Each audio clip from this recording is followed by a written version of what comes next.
台南市东山山区道路复杂，无熟悉地形的民众常常会受伤、受困伫咧山中。一通电话，东源分队的消防员就要马上去救人。也毋过面对消防队人力不足的问题，就只当靠着这台铁骨仔车。涂骹泥泞啊，也是这是无法度，互机车会当喘气的所在。啊，尤其是即马人咱分队上吼，咱的人数较无够的时阵吼，一个车辆的方便的资源就非常的重要。靠着这台铁骨仔车，消防员骑着伊就山落海。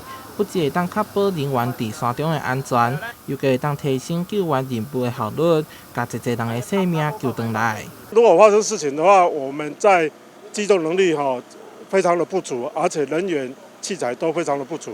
那因为有这台车下来，我们能够很准时的设到这个定位点，然后克服山区的那个山径的崎岖跟那个落石。山上也都斜坡啦，下面就是坎了啦，哎呀，这些兄弟也非常辛苦。我们幸好也有这台，我们小北百货捐赠的这台，是真的很实用啊。市议员李宗翰特别载着水果来到东源消防分队，感谢消防员甲义消的辛劳，同时也希望消防局会当伫山区增加消防人力，保障民众的安全。台南新闻杨顺怀采访报道。